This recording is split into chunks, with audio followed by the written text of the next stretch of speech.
ukisema umetenda. Bahari Shamu Israeli uliwavusha kawatoa utumwani. Watumishi wako umewapa yote waombayo, ikiwa umependezwa. Wamuwalo hakuna wakulipinga, hakika we ni Mungu wa vyote.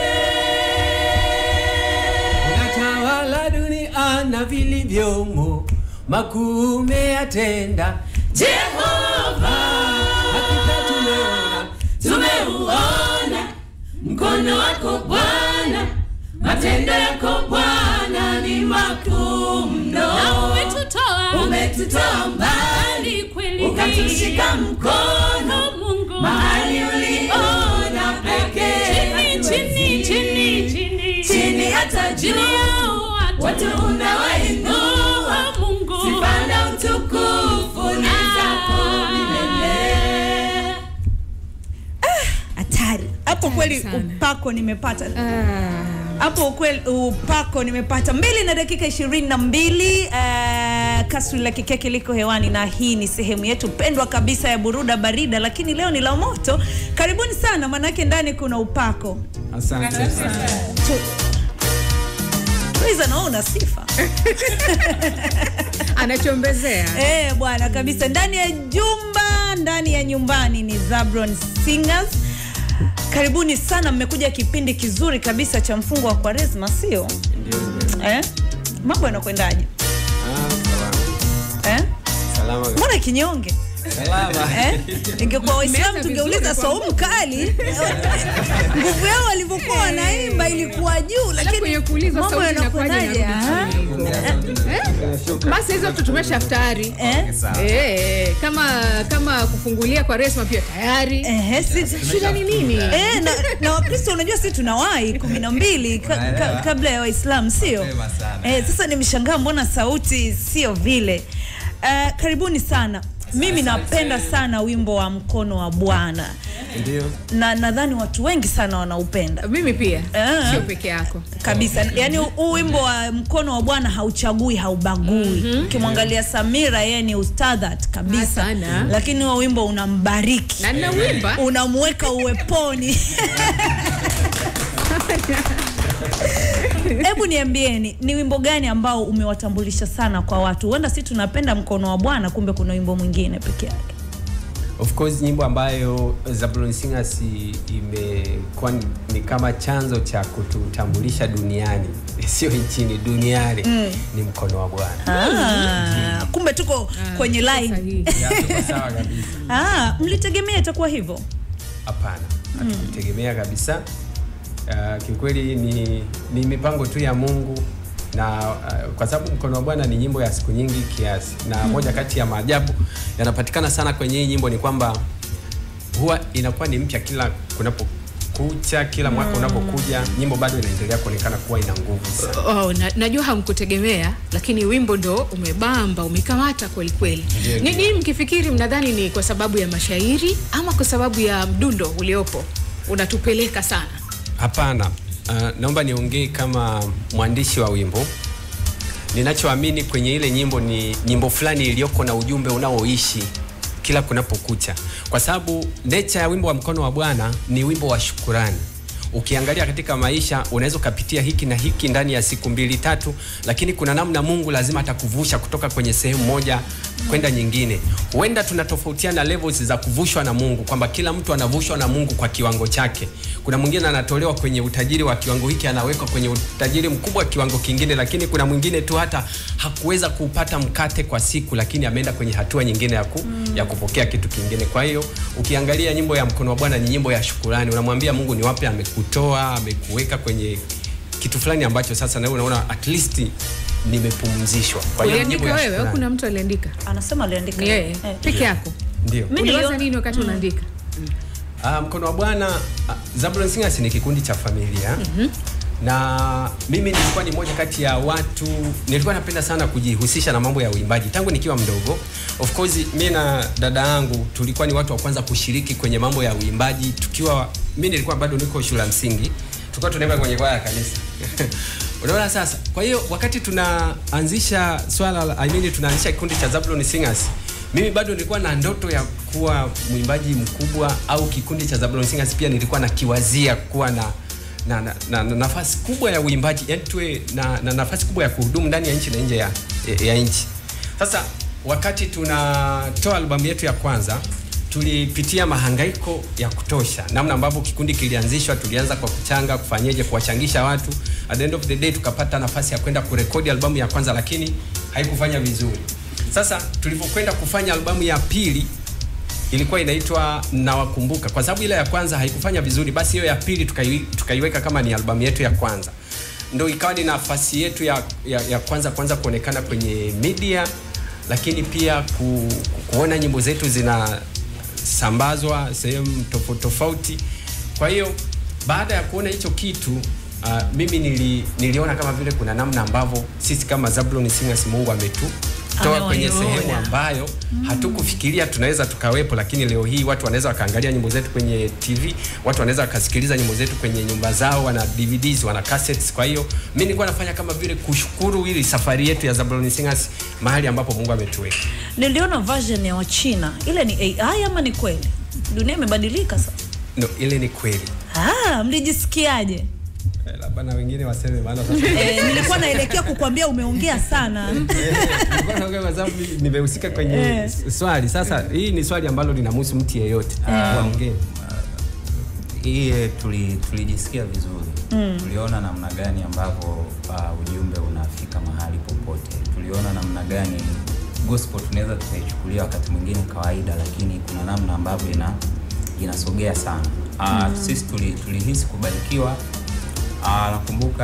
Nakumbuka tulipata taarifa, nafikiri walikuwa wanahudumu kwa rais wa Kenya siku hiyo. Kwa hiyo wao badala ya kuona kwamba yule rais anapenda wimbo gani, walipata hizo taarifa, wakaona kwamba wajifunze wimbo wa Mkono wa Bwana.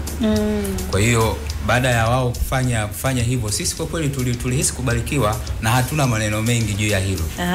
Yes. Nimependa Waswahili wanasema kuchamba kwingi tutakuwa watu wamemalizia huko. Sawa. Na tamani tukirudi baada ya matangazo mafupi tuwafahamu. Sasa hii interview ni freestyle. Nimependa kusikia kwamba ni kwaya ya familia, na tukiwaangalia kuna namna nashindwa kuwatofautisha hivi. Sura zinafanana. Kabisa. Eunice Poa ametuandikia kwenye channel yetu ya YouTube, anasema nyimbo kali sana hii kabisa na ina upako wa aina yake. Producer Jay anasema yeye imebidi aje YouTube, maana kwenye radio ameona anapitwa na kwaya yake pendwa. Sawa, waambie na wenzio mje mkusanyike. Dickson Timotheo anasema hao wanajua kuimba sana aisee. Zumra Idrisa anasema Joy ni kama mimi, maana na mimi niko hapa. Wonder Kid anasema tumeuona mkono wa Bwana, na Paul Patrick anasema Zablon Singers nao wako ndani ya kasri la Kikeke. Kasri Bwana alichagui, halibagui kama mkono wa Bwana ambavyo hauchagui, haubagui. Hapa ni nyumbani. Salia nasi mpaka 3 kamili. Mimi ni Iman Henrik nikiwa na Samira Suleiman, lakini ndani ya mjengo tunazungumza na Zablon Singers, kwaya ya familia. Najua ni swali ambalo watu wengi walikuwa wakijiuliza. Tukirejea mimi nitapenda kusikia Zablon Singers ilitoka wapi? Ni jina la mtoto, ni jina la mama, ni jina la bibi, kama wengine ambao tumerithi majina kutoka huko. Ni shauku yangu kubwa sana kusikia. Tulianza tu kuongea, mimi naamini kwamba viongozi wanaonekanaga kwa sura tu. Ni kiongozi wa kwaya yenu, sivyo? Mimi ni mwalimu na mtunzi wa nyimbo. Ndio. Sio katibu kiongozi. Niko naye mkono wangu wa kulia. Bahati nzuri. Na mkono wangu wa kushoto pia tuko na katibu mkuu na msaidizi. Sijui bahati nzuri au mbaya, katibu wa mkono wako wa kulia mimi namfahamu. Sawa, tuanzie kwa ndo katibu mkuu Katibu msaidizi. Mwezi wa wanawake una cheo kikubwa sana. Ni fahari kiasi gani kuwa na cheo kama hicho kwenye kwaya? Kwanza hapa itabidi watuambie vizuri. Wanatakiwa kufanya kitu kwa ajili ya wanawake. Si ndio? Kwa sababu ni muda wetu. Kabisa. Tunajisikia fahari sana kwa kweli. Na tunamshukuru Mungu sana kwa namna ambavyo anatupambania. Okay. Jina lako ni nani, katibu msaidizi? Naitwa Restuta Mabina, ni katibu msaidizi wa kikundi cha Zablon Singers. Sawa. Dada mkubwa, nimesikia mwalimu anakuita dada. Mimi naitwa Victoria Zablon, mkuu wa mambo ya kiroho kwenye Zablon Singers. Kwa hiyo wewe ndio unahakikisha vijana wanaenenda katika njia sahihi. Okay. Tamsemelea katibu baadaye. Nitafurahi kupata hizo taarifa. Sitopenda kutoa taarifa zake basi. Naitwa Jafet Zablon, ni mwalimu na mtunzi wa nyimbo kwenye kundi. Katibu. Naitwa Emmanuel Zablon. Wote Zablon. Sasa hizi naanza kupata picha kwamba ile Zablon Singers ni jina la baba. Watuambie sasa. Mbona mmetukimbia jamani? Au mmeshachoka kusimama? Mimi najua mnaimbaga hata masaa 3-4, Mimi natamani msogee kwenye mic na ninyi tuwajue. Sio lazima mkae, tujue tu majina yenu. Tuanze na mama. Naitwa Joyce Zablon. Wewe ni nani hapa kwenye kwaya? Ni mshauri wa kikundi. Yani ukionekana tu umekaa kiushauri. Ana busara. Yaani busara zinaanzia usoni. Kuna DJ wetu pale anateseka sana, ujana unamchanganya, tungependa umshauri.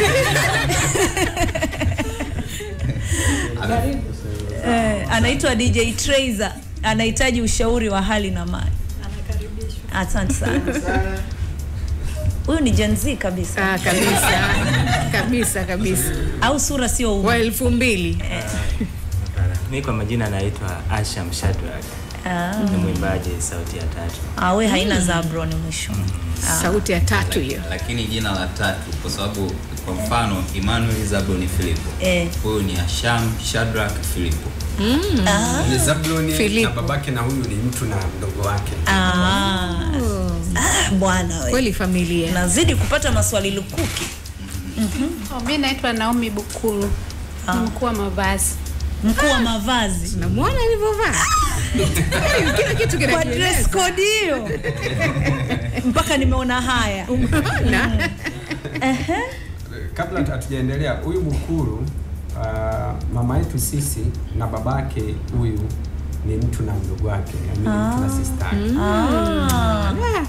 Endelea kutufafanulia hivyo. Hiyo nzuri sana, unatusaidia sana. Mimi kwa majina naitwa Irene Siras, ni mwimbaji wa Zablon Singers. Sijasikia Zablon. Sasa Irene ni msajiliwa wa kukidhi vigezo kwenye Zablon Singers. Kwa hiyo peke yake ndo nje familia ya Zablon. Kuna watu kama watatu. Tutapenda kusikia baadaye. Ili uwe mwanakwaya wa Zablon lazima utoke kwenye hii familia ama uwe na special case kama Irene. Umemsikia amesema vigezo vimekidhi. Mimi nitatafuta kigezo hata cha kupata mchumba kwenye kwaya. Mimi naitwa Gracie Madata, ni mwimbaji. Na yeye ni katika wale wa vigezo. Sasa huyu ni mke wa mkurugenzi wetu. Umeona Samira? Roho Bwana ananiongoza. Imeenda vipi?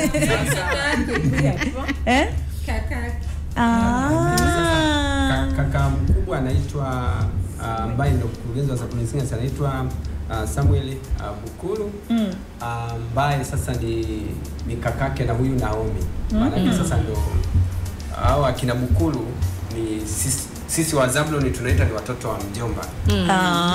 Sawa. Makazi na. Niambie ni lazima uwe mwana familia wa hii familia, na kwa wale labda wenye vigezo special kama Irene, ni vigezo gani ama usajili umefungwa? Swali wa Mosika tuambie. Usajili haujafungwa. Lakini vigezo anavyovizungumzia mwalimu ni kwamba hii ni familia. Lakini kuna vijana ambao wako katika hii familia wameoa. Kwa hiyo wake zao wanaleta kwenye kwaya, lakini pia hawa familia wana watoto. Kwa hiyo tunaimba pamoja na watoto. Kama mimi nimeolewa, mamangu pale ni mama mkwe wangu ambaye ndo Joyce Zablon, na ndo binti wa kwanza katika familia ya Zablon. Kwa hiyo ana kijana anaitwa Bedi Kazbiri na ndo mwenyekiti. Maana Imani kwa kifupi hatuna nafasi kwa watu. Utoboi. Yaani bado tunacheza familia. Kutetea Irene. Bado tunacheza familia. Kuna kipindi pia na sisi tunakuwa tunaona kwamba timu ya ufundi upande wa music kuna kipindi tunavyohisi kwamba tunahitaji kuongeza nguvu kwenye kwaya. Sasa ndo hivyo vigezo tunaviangalia. Sasa kuna vigezo automatic kama hivi vya kuolewa kwenye ukoo. Yeye unapita tu moja kwa moja bila kupingwa. Yes, lakini sasa hivi vya kama kina Irene, cha kwanza tunaangalia maadili ya wewe, tutakufuatilia kiundani zaidi. Lakini kitu kingine cha pili ni talent. Kwa sababu hatutakuchukua ili uje utufurahishe. Tunakuhitaji utufanyie kazi. Kwa hiyo tutaangalia talent yako inakidhi kuingia kwenye Zablon Singers. Na mwisho kabisa ni kama hivyo nilivyotangulia kusema kwamba ikiwa kama kikundi kinaona kuna umuhimu wa kujaza nafasi ya mtu fulani au kuongeza mtu, sasa ndio hapo tunaweza mimi kipaji ninacho, sina uhakika tu na dread zangu. Alafu sikiliza tukwambie. Dada nani? Dada Imani. Tuna watu watatu wanaume hawajaoa. Yaani tumetangaza rasmi hawajaoa. Wako watatu. Jamani, naomba mjue kwamba sicheki na wowote. Zablon Singers nitasajiliwa. Kuna Yemba Matias na wataja majina. Asha Mshadura. Kuambia watu huko wamegoma. Haya, sasa niambieni, kwa yenu imekuwa na mvuto sana, sio tu Tanzania mpaka nje ya mipaka. Siri ya mafanikio ni nini? Labda hapo ninaweza kusema kwamba ni Mungu. Kuna nguvu ya utungaji wa nyimbo, lakini pia kuna nguvu ya waimbaji. Nguvu zaidi iliyotufanya tukajulikana pia ni Mungu. Nikizungumza ni Mungu, kuna kwaya nyingi sana kabisa zinazoimba. Lakini Mungu ametupa upendeleo wa pekee sana. Hata sisi ndio maana tunasema ni Mungu. Mlipata upendeleo wa pekee pia kualikwa na Rais wa Kenya. Nadhani ni moja ya upendeleo mkubwa ambao mliupata. Mliomba mwaliko ama ilikuwaje? Hatukuomba mwaliko. Tuambie ilikuwaje. Ndio maana ninasema ni Mungu, kwa sababu kilichotufanya tukaenda ni wimbo wa Mkono wa Bwana. I say. Wimbo inabidi ujengewe sanamu.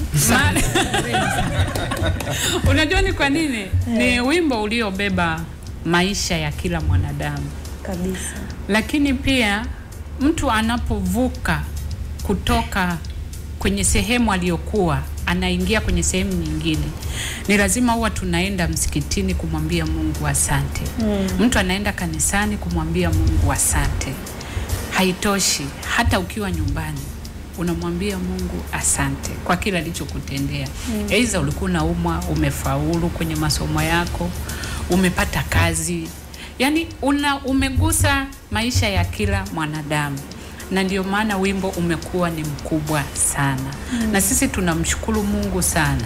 Lakini pia tukiwa tunamshukuru Mungu kwa namna ambavyo ametuwezesha kupendwa na watu, tunashukuru pia hata mwalimu namna Mungu anavyoendelea kumtumia kuandika nyimbo. Na penyewe tunasema Mungu asante, kwa sababu ni kipaji ambacho amekitoa kwa Mungu. Nyimbo zote anaandika mwenyewe? Nyimbo nyingi ameandika yeye. Sawa. Labda pia nichangia hapo kwenye siri ya mafanikio kwamba Mungu ameendelea kututendea kama alivyotangulia kusema dada. Yaani siri kabisa ya kwa nini sisi tuko hapa ni Mungu. Lakini pia tumekuwa tukipokea message za watu wengi sana. Naomba hili niliongee kama kuinspire watu.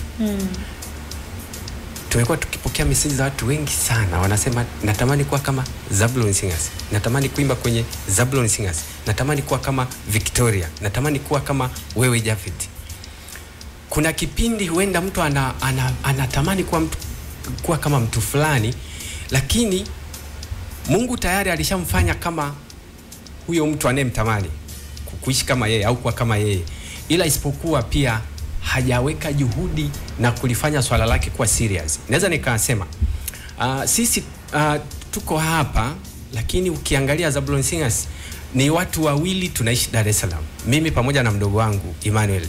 Katibu na mwalimu tunaishi Dar. Lakini hawa watu wanaishi Kahama, wengine wanaishi Chato. Lakini leo hii wako wapi? Wako hapa Dar es Salaam. Wameacha muda wao, wametenga muda wao, wamestopisha mambo yao ya utafutaji ni kwa issue tu ya kwaya. Wakati mwingine unaweza ukavichukulia hivi kwamba ni vitu rahisi, lakini sio rahisi hivyo. Kwa hiyo Mungu anapokupa kipaji, katikati ya hicho kipaji unapaswa kuongeza juhudi na kuwa serious na kile unachokifanya. Kuna kitu napenda kuambia watu, huenda mtu ana kipaji kama cha kwaya ya Zablon Singers, lakini yeye hajulikani kama Zablon Singers kwa sababu hajawahi kuweka juhudi kwenye hicho kipaji. Asante sana Samira. Mimi na jambo hapo. Umeongea kitu kizito kikubwa sana kwamba kila kitu ni Mungu. Na ni kweli Mungu anatusaidia kwenye mengi na kutuepushia. Lakini kwenye hapo kwenye jambo la Mungu, Bilisi naye ana nafasi yake kubwa ya kuweza kutibua na kuharibu mambo. Hasa familia zinapokutana na kuungana pamoja zikionekana zimeshikana vizuri, chochote kinaweza kikatokea katika kumfanya mtu mwingine akajikuta anakasirika, anafanya vitu vya ajabu, korofi, vurugu, ili mradi tu kuona kwamba anaharibu mambo, vitu viharibike. Kwenu iko vipi? Na mna maintain vipi ikitokea mnakwaruzana? Mimi naamini hakuna pahala ambapo hapakosekani vitu vya namna hii. Kwenu iko vipi? Mnatengenezaje hiyo bond ya upendo kiasi? Nadhani hilo swali ni nzuri kwa ushauri. Hata mimi naona kama tumwachie nafasi yake hapo. Sogea kwenye vaididi. Mshauri amependeza sana. Sana. Mashaallah tunasema. Asante.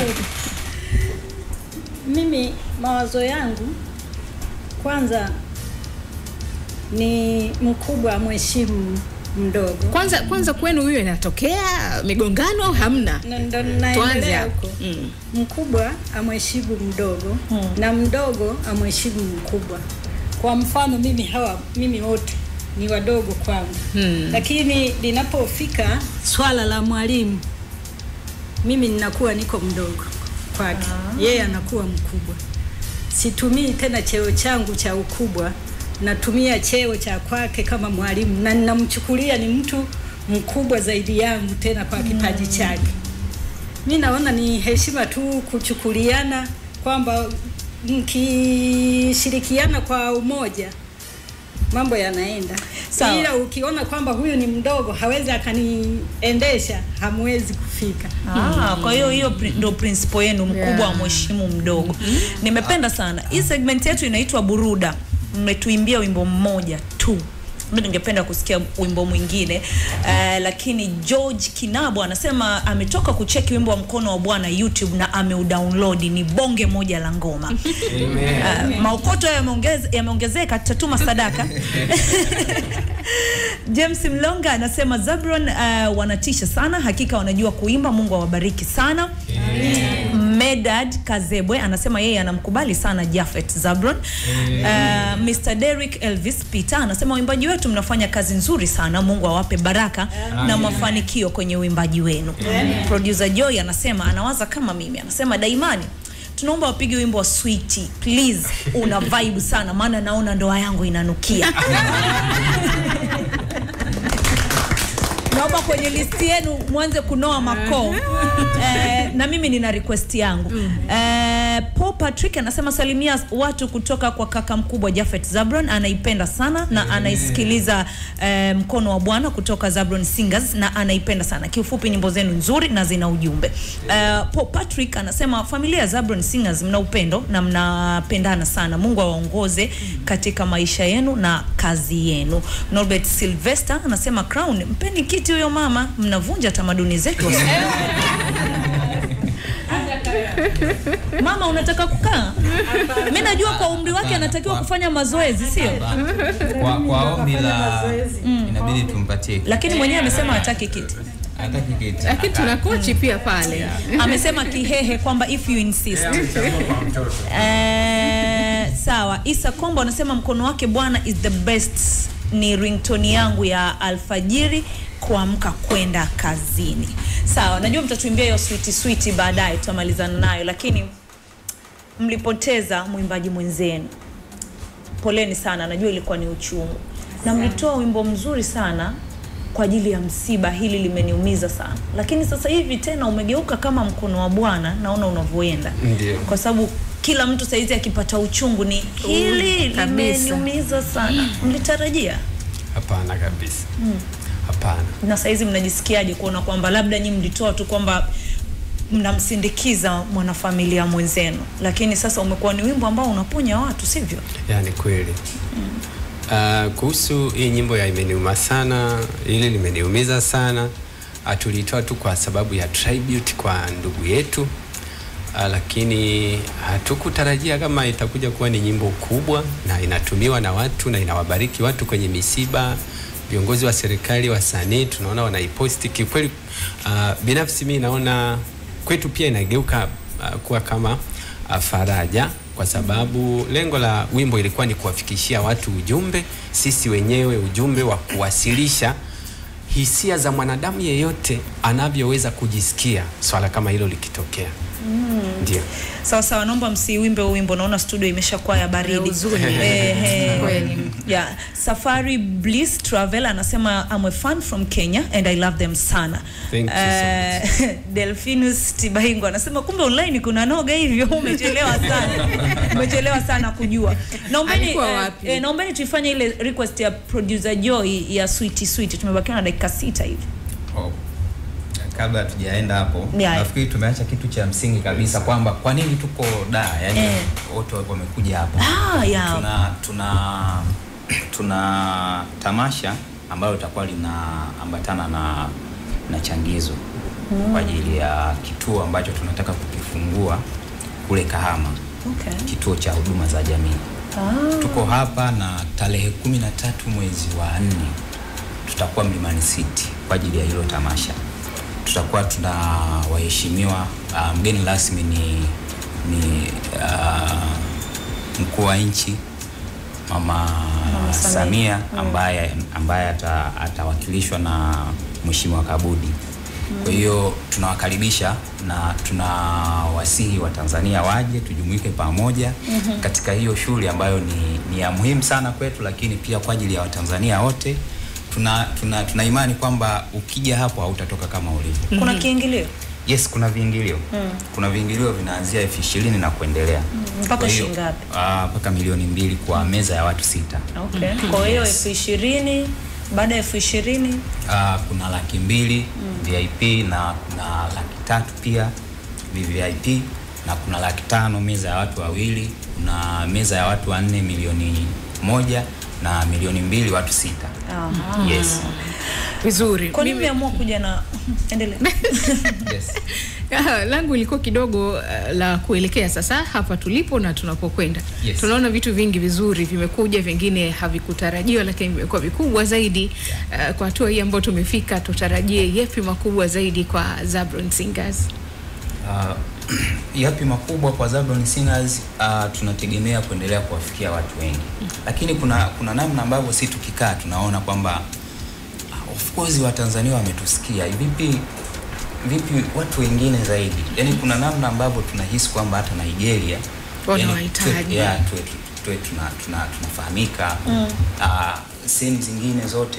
Hivyo ndo tunajaribu kufocus, lakini pia kuna mambo mengi. Unajua lazima tukiwa tunakaa tunaongea na mtunzi wa nyimbo na watunzi wa nyimbo wa Zablon Singers, tunawaambia jamani, tunatakiwa yani unajua ile wanasema ule utunzi ambao unafanyika ndo kitu ambacho tunakitegemea sana kiweze kupenya yale maneno pamoja na melody. Umesema kituo chenu kinalenga kutoa huduma za jamii. Kwa sekunde 30 Emmanuel, huduma gani za kijamii? Tunapenda kufanya kama kukuza vipaji vya vijana wa Tanzania pamoja na wana-Afrika Mashariki katika nyanja za teknolojia pamoja na muziki. Yes. Okay. Hongereni sana na Mlimani City bwana, tutakuja, lakini mkiondoka hapa bila kutuimbia hiyo sweet kwa kweli sidhani kama kesho mimi nikifungua hapa kipindi watu watanisikiza. Karibuni sana Mlimani City. Asante sana. Yes. Tupeni basi hiyo sweet. Watu ndoa zinakaribia bwana. Nani anaianzisha? Wao wanajua. Hatimaye ni leo ni siku yetu muhimu, harusi yetu, uwepo wenu nyote, kwetu ni kitu, kwetu ninyi ni ndugu, leo na kesho. Harusi maua ngari ngari wanapendeza, leo ni furaha, shangwe na furaha. Harusi maua tabasamu suti na shela, wacha tufurahi, sote tufurahi. Sweetie, haikuwa rahisi tufike leo hii, na hapa tulipo ndio siku yetu muhimu ya harusi. Sweetie baby, haikuwa rahisi tufike leo hii, na hapa tulipo ndio siku yetu muhimu ya harusi. Nilijua mtarudia tena ile harusi maua. Mngemotivate bwana Emmanuel. Sasa nyumba moja, mwili mmoja, kila kitu ni moja, tuwe pamoja, upendo na ongeza, nawe ongeza, heshima na pandisha, tuwe pamoja. Sweetie, haikuwa rahisi tufike leo hii. Unaweza kujikuta hata kama ukuwa na mpango wa kuoa, kesho unaenda pale Samia Cup, unatafuta mwenzi. Unatafuta mwenzi. Jamani, Zabron Singers, asante sana. Tarehe 13 tunawatakia kila laheri katika jambo lenu jema na kubwa ambalo mnaenda kufanya. Naamini litaleta mapinduzi makubwa sana katika muziki wa Injili, lakini pia na mabadiliko ya kidigitali. Nimependa kusikia masuala ya, mimi nikisikia tu digitali nashtuka kwa sababu mimi ni mdau wa masuala haya. Tunawaalika pia nyinyi, karibuni sana, kwa sababu hiyo siku tutakuwa na maombi pia ya kuombea nchi yetu. Tunaingia kwenye kipindi ambacho ni cha uchaguzi. Kwa hiyo sasa tunahitaji pia kuombea nchi kabisa. Shule inaanza saa ngapi? Shule inaanza saa 7, mageti yanafunguliwa saa 7 mchana mpaka saa 2:30 usiku. Hiyo lazima nikija saa 7 mpaka saa 12 hivi niwahi hapa kwenye kasri, mambo yatakuwa mazuri. Karibuni. Sisi tutakaribia. Jamani, asanteni sana. Kutakuwa na kwaya mbalimbali na kutakuwa na waimbaji tofauti pale. Jamani, tutabarikiwa sana zaidi ya hapa kwenye kasri. Kesho nayo siku, mimi ni Imani, nilikuwa na Samira, inshallah. Crown Media. Hapa ni nyumbani.